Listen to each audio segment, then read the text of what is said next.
Purandar books and கைட்ஸில் study material and practice manual 2 புத்தகமாக கொடுத்துருக்காங்க. புத்தகத்தில் உள்ள ஒவ்வொரு வரியும் கதை போல எளிதாக புரிந்து கொள்ளும் வகையில் கொடுத்திருக்கிறாங்க. ஞாபகம் வைத்துக் கொள்ள மெமரி டிப் கொடுத்திருக்காங்க. தேர்வுக்கு இதில் இருந்துதான் கேள்விகளே வரும். புரந்தர் புக்ஸ் அண்ட் கைட்ஸ்.comல வாங்குங்க. அதிமுகவில் இருந்து அந்த கட்சியின் அமைப்பு செயலாளராக இருந்த அன்வர் ராஜா அவர்கள் அந்த கட்சியிலிருந்து வெளியே வந்து திமுகவில் சேர்ந்திருக்கிறார். அது சேர்ந்தும் இல்லாமல் பல உண்மைகளை டொப்பு என்று போட்டு உடைத்திருக்கிறார்.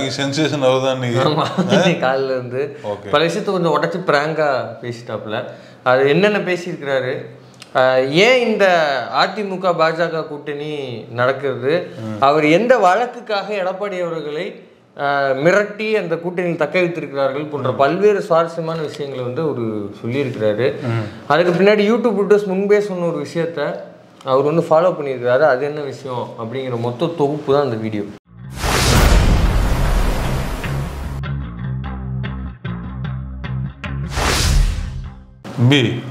என்னென்னமோ சொன்னது சரி, கடைசியில் ஒன்று கொடுத்து விட்டு என்னது YouTube ரூட்டஸ் report, Anwar Raja support, இப்படி அதிமுக சப்போர்ட் எப்படியா நீங்கள் மைனர்னு ஒரு பாட்டு ஒன்று அடிக்கடி பாடுவீங்களே எடப்பாடியை பார்த்து, என்ன பாட்டு? டிடி உண்டு, ஐடி உண்டு, ஓடு ராஜா, மோடி உண்டு, அம்சா உண்டு, ஓடு ராஜா, இடி வரும் காத்திருந்து பாரு ராஜா, தவழ்ந்து தவழ்ந்து வாழ்ந்தது போதும் ராஜா, தவழ்ந்து தவழ்ந்து வாழ்ந்தது போதும் ராஜா, அறிவாலயத்தில் நீயும் வந்து சேரு ராஜா, அறிவாலயத்தில் நீயும் வந்து சேரு ராஜா. நீங்க சொன்னீங்க அவர் ஒன்னு நிமிஷம்ட்டாரு. யாரு? இவரு தான், அன்வர் ராஜா அவர்கள். நாங்க சொன்னது இவர் இந்த ராஜா இல்லடா.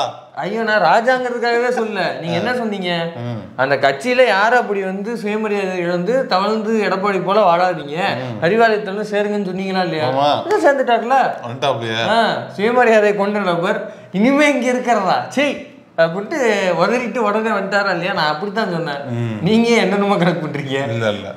கரெக்டா தான் சப்போர்ட் பண்ணிருக்காரு. இப்ப இவர் வந்து யாரு? அவர் ஒரு மூத்த அரசியல்வாதி. அதெல்லாம் தாண்டி கட்சியினுடைய அமைப்பு செயலாளர் இருந்தவர், அவைத்தலைவராக இருந்தவர், மந்திரியா இருந்தவர், சேர்மனா இருந்தவர், எம்பியா இருந்தவர், எம்எல்ஏவா இருந்தவர், இப்படி எல்லா பதவியும் வகித்தவர் அவரு. இன்னொரு சொல்றாங்க, எம்ஜிஆர் காலத்துல இருந்து, எம்ஜிஆர் கட்சி தொடங்கின காலத்துல இருந்து உறுப்பினரா இருக்கிறார்.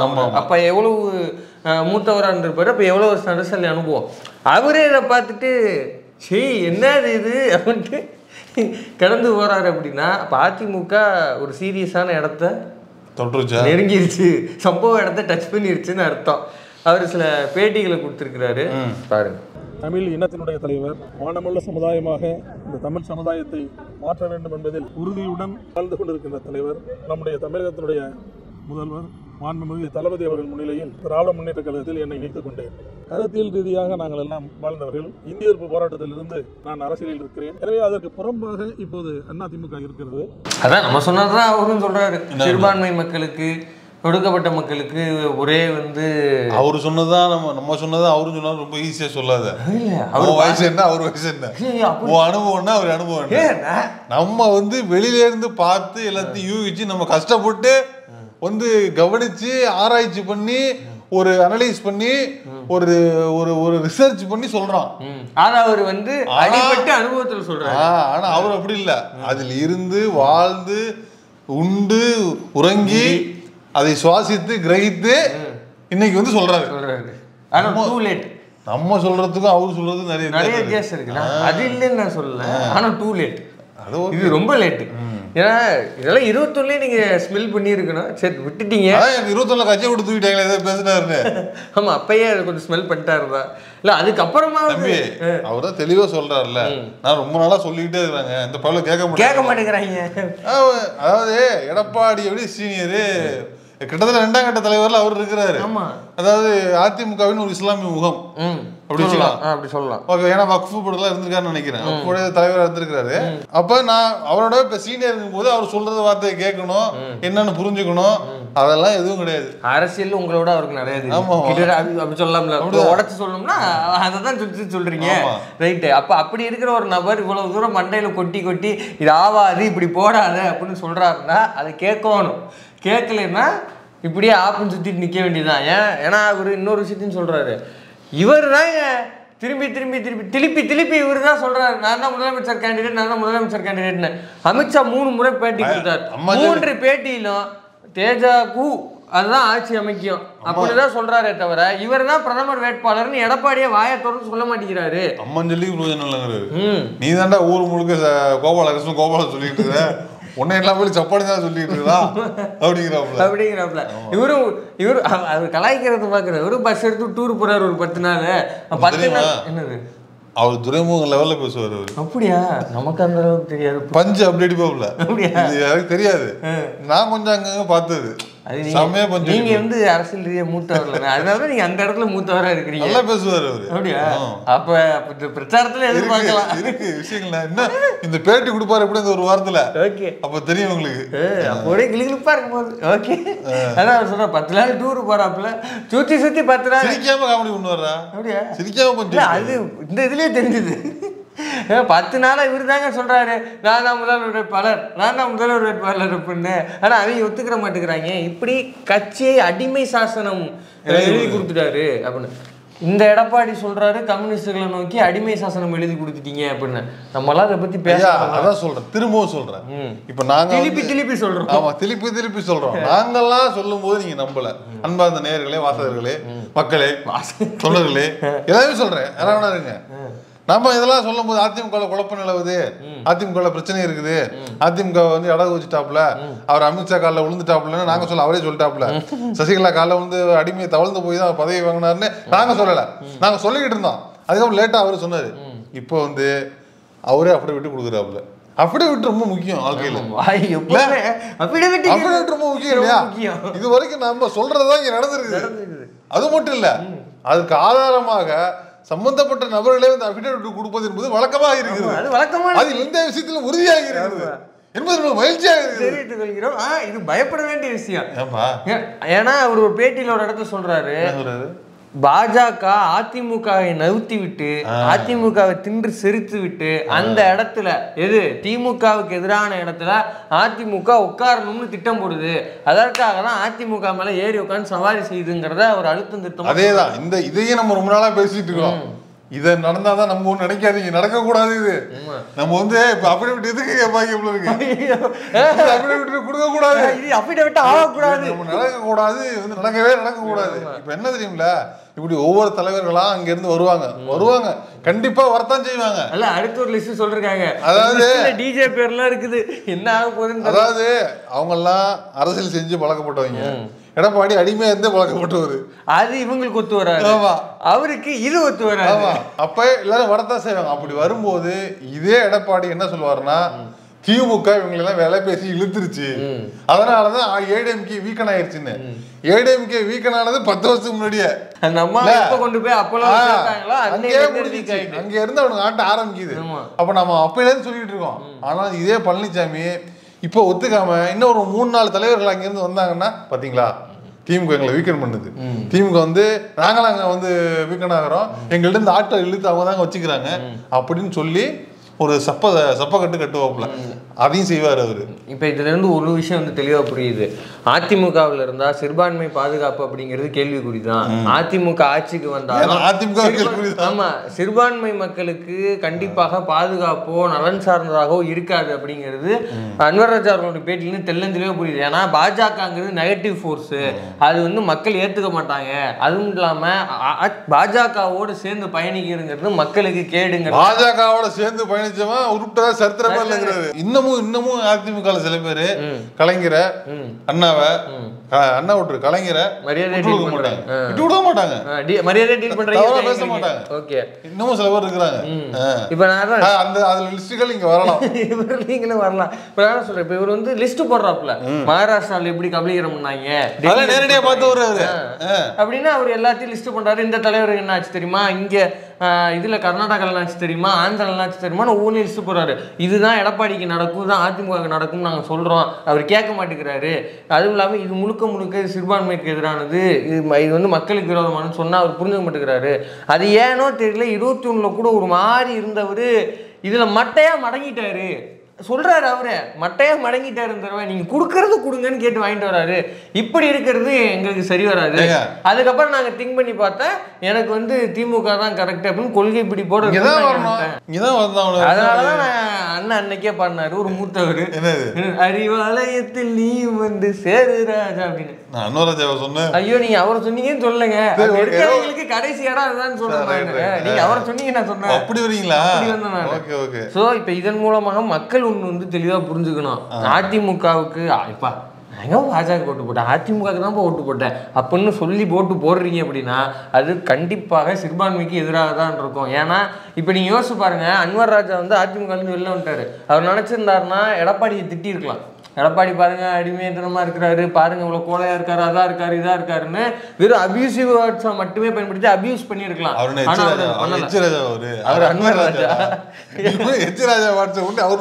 அவர் முகத்துல சொல்லுவாரு அது பண்ணியிருக்கலாம் இல்லையா? அதிமுக வந்து வசைபாடி இருக்கலாம், அதிமுக தொண்டர்கள் திட்டு இதெல்லாம். ஆனால் ஒரு இப்போ கூட பேட்டிகளில் கூட அதிமுகவையோ அதிமுக தொண்டர்களையோ விட்டு கொடுக்காம தான் அவர் பேசுறாரு. அங்கு இரண்டாம் கட்ட தலைவர்களுக்கு அதில் விருப்பம் இல்லைங்க, அதிமுக வந்து டேமேஜ் பண்றாரு அப்படிதான் பேசுறாரு அவரு. That is called seasoned politician.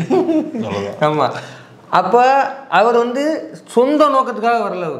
அவர் வந்து நான் அதிமுகலேருந்து திமுக வந்துட்டா ஒரு பதவி கிடைக்கும், ஒரு அமௌண்ட் அப்படி அதுக்காக வரல. ஏன்னா அப்படி வர்றவராக இருந்தால் இந்த மாதிரி நீ பிஹேவ் பண்ணியிருக்கணும். ஆனால் அவர் அப்படி பண்ணல. அவர் என்ன சொல்கிறாருன்னா வெளில வந்துட்டு நான் கொள்கை பிடிக்காம தான். அங்கே கொள்கை இப்போ வந்து அதிமுக நிறைய திராவிட கொள்கை வருங்காலங்களில் நிறைய பேசுவார். அவர் திராவிட கொள்கைலாம் இல்லை, சிறுபான்மை நலன் பயக்கிறதா இல்லை, அதனால நான் வெளில வந்துட்டேன். இன்னொன்று அவரு இவ்வளோ காலம் அரசியல் பண்ணவர், அவளை நம்பி ஒரு கூட்டம் இருப்பாங்க, அது சும்மா விடக்கூடாது, சும்மா விட முடியாது. அவரை நம்பி பொலிட்டிசிஸ்ட் ஆனவங்க, அவருக்கான மக்கள், அவருக்கான கூட்டம்னு ஒன்று இருக்கும், அதை வந்து அம்போன்னு விட்டு போகக்கூடாது. அவர் அதுக்கு அவங்கள ஏதாவது அரசியல் படுத்தணும், அவங்கள ஏதாவது வழிநடத்த வேண்டிய தேவை அவருக்கு இருக்கு. மக்கள் அவ்வளவுதான். அதுக்கு இல்ல இவ்வளவு காலம் வாழ்ந்த தலைவருக்கு அது ஒரு பொறுப்பு இருக்கு. அப்ப இவர் அவங்க எல்லாரையும் கொண்டு அவர் வந்து அங்க இடத்துல ஒப்படைச்சிட்டு கூட அவர் வரலாம். நான் என்ன சொல்றேன், இப்ப இவர் அதிமுகலயே இருந்திருந்தா ஒரு எம்எல்ஏ சீட் கொடுக்காம விட்டுருப்பாங்களா? கண்டிப்பா கொடுப்பாங்க. அவரு எம்எல்ஏ ஆகி அவர் பாட்டு இருக்கலாம். ஒருவேளை நடக்காத ஒரு விஷயம் இல்ல, நான் சொல்றேன் இப்ப ஒரு கற்பனை இல்ல, பிஜேபியும் அதிமுகவும் ஜெயிச்சிருச்சு, ஒரு கற்பனை தான் ஜெயிச்சு இவங்க ஆட்சியை புடிச்சிட்டாங்க அப்படின்னா. நான் சிரிச்சுக்கிட்டு இருக்கேன். அப்படியா? தெரியலண்ணா, சிரிச்சிட்டு இருக்கேன். அப்படி தெரியலையே, எதுவும் வாயால் மட்டும் தான் ஜெயிக்கணுமா? நான் விடு. சரி ரைட் ஓகே. ஒரு கற்பனையில ஜெயிச்சு வந்துட்டீங்கன்னு வச்சுங்க. அவரு தெளிவா சொல்லிட்டாப்புல அமித்ஷா இது வந்து கூட்டணி ஆச்சுதான் அப்படின்ட்டாரு. நேரத்துலாம் பாஜக கூட்டத்துல ஒரு அம்மா வருங்கால துணை முதல்வர் நயினா நாகேந்திரன் அப்படின்ட்டாங்க. அவரும் சிரிச்சிட்டு போறேன், வாயால இல்லாம வாயால சிரிச்சிட்டு இல்ல, அவர் ஓப்பனாவே வேண்டாம் வேண்டாம் அப்படின்ட்டு ப்ளீஸ் வேண்டாம் அப்படின்ட்டு. ரொம்ப காமெடி பண்றாங்கடா.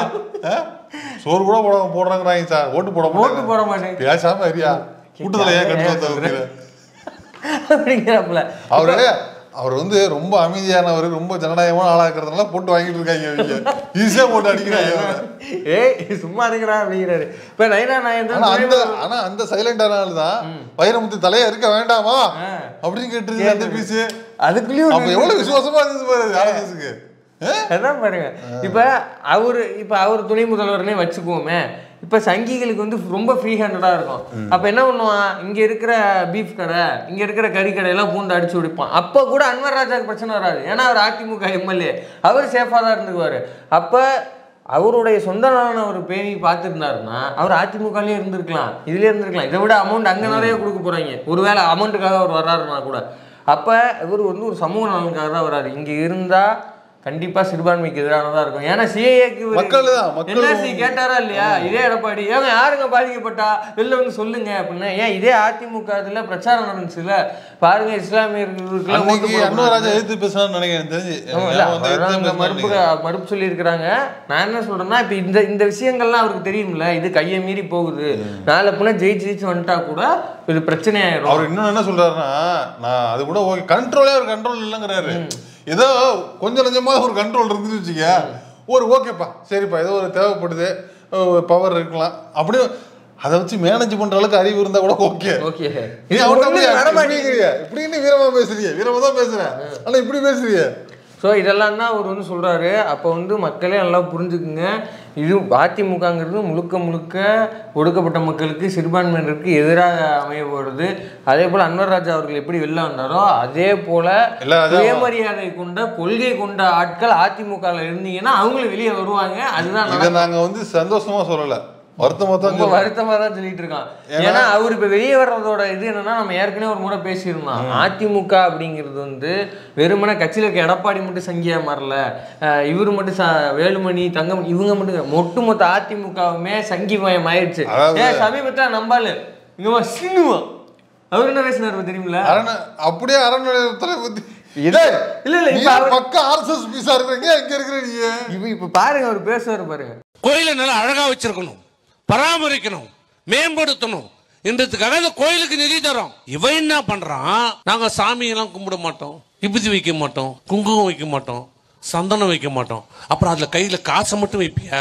கையை மேல அந்த கோயில் காசை மட்டும் எடுப்பானா? கோயில் காசு எடுப்பானா ஆனா விபூதி வைக்க மாட்டானா? கோயில் பணத்தை கொள்ளையடிப்பானா ஆனா குங்குமம் வைக்க மாட்டானா? எப்படி என்னது இது? இல்லடா ஒரிஜினல் இதான் இது இல்ல, நான் தர மாதிரி ஒரு ஃபுட்டேஜ் அதுதான் ஒரிஜினல். அதான் சீசன் சூப்பரா இல்லடா, நான் கொடுக்கறத போட அதான் ஒரிஜினல். அவர்களே நான் நாலுங்கட்சியை பார்த்து ஒன்று கேட்கிறேன். கோவில்ல எதுக்கு உண்டியல் காசு வருது? அந்த உண்டியல் காசு யார் போடுற? இந்த மாதிரி ஆளுங்க போடுற காசு. அந்த காசை வச்சு பராமரிக்கணும், கோயில் பராமரிக்கணும், எல்லாம் பண்ணணும். நீங்க அப்படி பண்ணாதீங்க. நான் சங்கில மங்கி வழிவிட்டு நேரா போங்க, முன்னாடி போங்க, நான் வரேன், முன்னாடி நான் பின்ன வரேன், போயிட்டே இருக்கேன். எப்படி பக்காவா இருக்கு? இல்ல இல்ல இதான் மூத்தான பக்காவா இருக்கு. அதனால இதுதான் நடந்தது. இதே அன்வர் ராஜா அவர்களை சேலம் மணிகண்டன் ஒரு பீஸ் இல்ல, நம்ம ஏற்கனவே பேசிக்கணும்னு நினைக்கிறேன், லைவ்ல நீங்க அன்வர் ராஜாவா அதிகப்படியாது, அது எப்ப பார்த்தாலும் அதிகப்படிதான் பேசுவோம். இல்ல இல்ல அப்படி பேசுறத அப்ப தலைமை கண்டிச்சிருக்கணுமா இல்லையா? தலைமை கண்டிச்சிருக்கணுமா இல்லையா? தலைமையே கண்டிக்க யாரும் இல்ல, அதுதான் பிரச்சனையா இருக்கு. எவனுமே அவுத்தூர்ல போன மாதிரி தெரியுதாடா, யாரையும் கண்டல, அதுதான் ஜாலியா இருக்காங்க. இப்ப கூவத்தூர்ல இருந்த மாதிரி இருக்காங்க. அதேதான். அது கூட இல்ல, பெரிய ஸ்கூல் இருக்குன்னு வச்சுக்க, கிளாஸ்ல வாத்தியார் இருந்தா ஒரு சத்தம் இருக்கும், ஒரு வாத்தியார் இல்லைன்னா தெரியும். அங்க வெளில ஒண்ணுக்கு போனோம்மா, வாங்க வாங்க போனோம்மா, தண்ணி குடிக்க போனோம்மா, எத்தனை வாட்டா ஒண்ணுக்கு போவேன். கட்ட மேல ஏறது, ஜன்னல் மேல ஏறது, பெஞ்சு மேல ஏறது, கீழே படுத்து பாட்டு விளையாடுறது, இப்படி ஒரு நடக்கும்ல. இப்ப இதுதான் அதிமுக நடந்துட்டு இருக்கு. ஜாலியா இருக்காங்க, கேட்கறதுக்கு எவனும் இல்ல, இஷ்டத்துக்கு பேசிட்டு இருக்கிறாங்க. அது சேலம் மணிகண்டன் பேச அன்வர் ராஜா அவர்களை மரியாதை தரக்குறைவா பேசிச்சு. நம்ம அந்த இதுவுமே ஏற்கனவே போட்டு பேசியிருக்கிறோம், உங்களுக்கு ஞாபகம் இருக்குல்ல? அது ஒண்ணு. ரெண்டாவது எடப்பாடி பழனிசாமியே ஏப்பா அறநிலையத்துறை காசு எடுத்து ஸ்கூலு கட்டுறாங்கப்பா அப்படின்னு அதையுமே அவர் சொல்லியிருக்கிறாரு.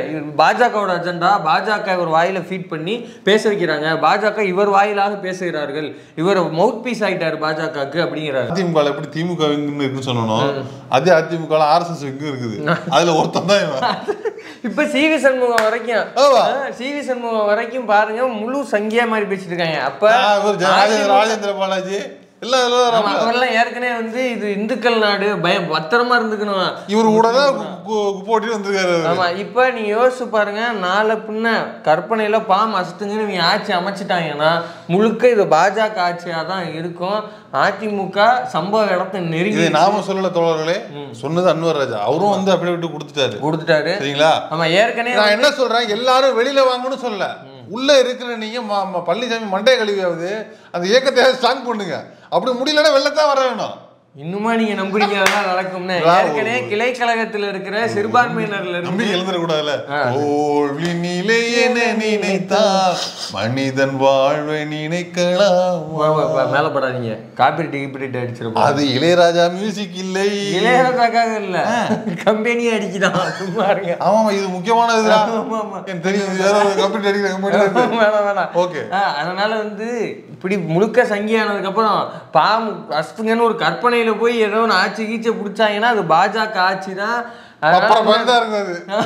அது அதிமுக ஆட்சியா இருக்காது. பாஜக இல்லடா, பார்ப்பனர் ஆட்சி தான் நடக்கும். ஆமா, அதனால எச் ராஜா தான் வந்து இதா இருப்பாரு. ஏற்கனவே முன்னாடி சொல்ல இந்த மாதிரி கிளைக்கழகத்தில் இருக்க சிறுபான்மையினர்ல இருந்து ஒவ்வொருத்தரா பாஜக கூட கூட்டணிங்கும் போதே நான் இத்தனை வருஷம் அதிமுகல இருந்தேன், இது எனக்கு ஒப்பு இல்லை அப்படின்னு வெளில வந்தாங்க. இப்படி ஒவ்வொருத்தரும் இப்போ அன்வர் ராஜா அவர்கள் வரைக்கும் வராங்க. அப்போ சிறுபான்மைக்கு ஒரே ஒரு காவலராக அரணா இருக்கிறது திமுகவும் திமுக கூட்டணியும் தான். அதனால வந்து இனியும் பாஜகவில் அதிமுகவில் பார்த்தீங்களா எல்லாம் ஒரு போலே இருக்குது. அதிமுகவில் இருக்கிற சுயமரியாதை கொண்ட கொள்கை பிடிப்போடு இருக்கிற மனிதர்கள் யாராக இருந்தாலும் உடனடியாக வெளியே வருவார்கள் என்று நினைக்கிறேன். லிஸ்ட் வேறு பயங்கரமாக இருக்குது.